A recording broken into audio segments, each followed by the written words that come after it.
Did you know that our solar system might be hiding a secret ninth planet? And spoiler alert, it is not Pluto. For decades, astronomers believed that there were only 8 planets in our gigantic backyard, but new evidence has emerged suggesting otherwise.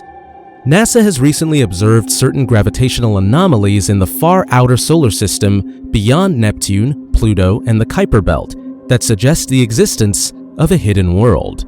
Scientists coined this latest planet as the new Planet X, or Planet 9, and believe it to be 10 times the mass of our own Earth. Stick with us until the end as we unravel everything we know about the evidence on Planet 9 and what this planet will look like.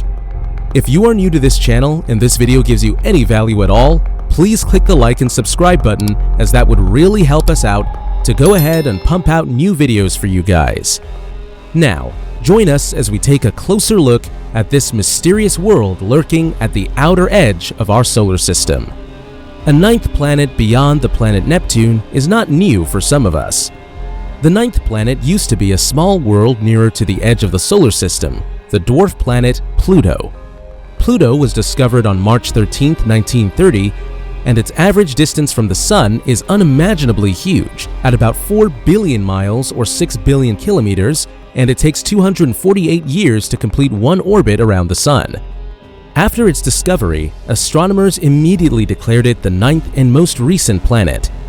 Fast forward 76 years, in 2006, NASA shifted gears and released new guidelines that downgraded Pluto to a dwarf planet. Well, let's face it, scientists have been questioning Pluto's classification as a planet for quite some time. It is unable to clear the asteroids in its vicinity and is merely 1/6 the width of Earth. What's more interesting is that NASA even considered a 10th planet back then. They referred to it as 2003 UB313, but it got downgraded to a dwarf planet. A lot is going on beyond the farthest planet in our solar system, Neptune. Have you ever heard of dwarf planets like Ceres, Makemake, Haumea, and Eris? All of these are just a handful of thousands of dwarf planets waiting to be discovered. Most of these dwarf planets are found in a donut-shaped ring of icy objects expanding just beyond the orbit of Neptune from about 30 to 55 astronomical units, the Kuiper Belt. As of 2021, there are 461 total newly discovered objects beyond Neptune. Most of them are what scientists call trans-Neptunian objects, or TNOs, which are small planetary bodies that orbit the Sun and are bound to it due to gravity. But scientists noticed something strange about these TNOs that gives strong evidence that there is a ninth planet. But here's the catch. Before we can officially declare Planet 9 as the ninth planet in our solar system, it must meet not 1, not 2, but 3 crucial requirements. Will it pass the test? Keep watching to find out. Before we dethrone Neptune as the farthest planet in our solar system, Planet 9 must do these 3 things for it to become officially a planet. The first and most obvious requirement, it must orbit a star. In the case of our solar system, it must orbit the Sun no matter the trajectory or course, as long as it orbits the Sun. All planets, and even dwarf planets, revolve around the Sun. The next and secondary requirement is easy for planets to accomplish. They must be big enough to have enough gravity to force them into a spherical shape.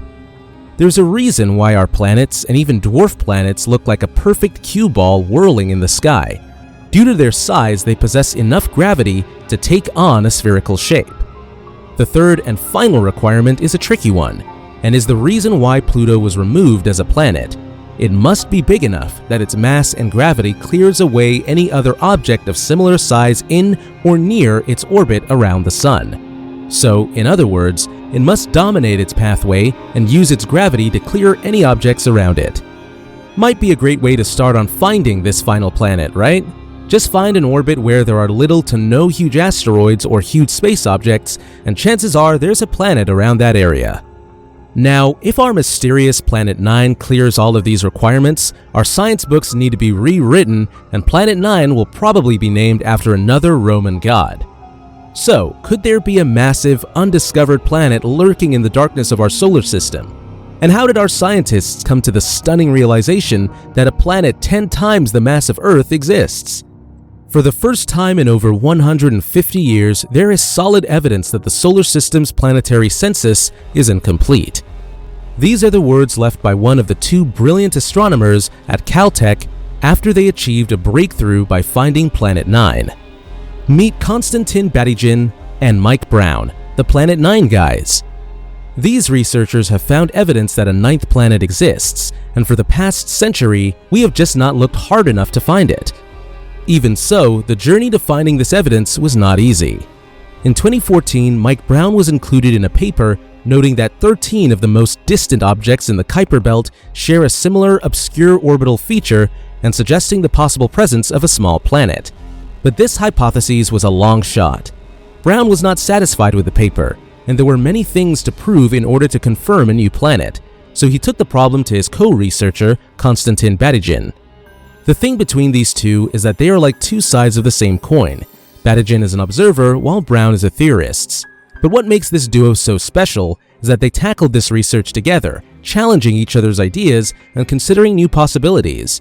Following the paper that was released in 2014, these two researchers found out that the 6 most distant objects from the Kuiper Belt all follow elliptical orbits that point in the same direction in physical space. That is surprising because this kind of uniform motion means that something big or something special is influencing their movements. It's almost like having 6 hands on a clock moving at a different pace, and when you look at that clock, they are exactly in the same place. The orbits of the 6 objects are tilted in the same way, pointing about 30 degrees downward in the same direction. And you know the probability of that happening? 0.007%. These objects in the Kuiper Belt are randomly clumping together under the influence of a big space object. And what usually causes unusual movements in space? A planet. But it's not what made them entirely convinced that there is another planet. They have one more piece of solid evidence. You see, objects in the Kuiper Belt usually get pushed out by Neptune farther away from the Sun due to its gravity. If they are not ejected outside the Kuiper Belt, they will return and will probably have to deal with Neptune again in the future. But one dwarf planet in the Kuiper Belt, Sedna, never gets very close to Neptune. Its orbit never comes close to Neptune's. Brown found in his simulations that the presence of Planet 9 naturally produces dwarf planets like Sedna. It is not influenced by Neptune's gravity, but it is influenced by Planet 9's. In Brown and Batygin's research, as they plotted up the positions of all discovered anomalies in the Kuiper Belt along with Planet 9, it matched the simulations exactly. The Planet 9, as the researchers from Caltech suggest, might be 10 times as massive as the Earth, and one single revolution around the Sun might take 10,000 to 20,000 Earth years. What are we doing out here? Let's send a spacecraft and find Planet 9. Well, no. The Kuiper Belt is massive. It is 20 times as wide as the asteroid belt between Jupiter and Mars and 20 to 200 times as massive. It will not be easy to find and navigate a planet like this. Is Planet 9 really out there? Or is it just a far-fetched idea? Drop your thoughts in the comment section below.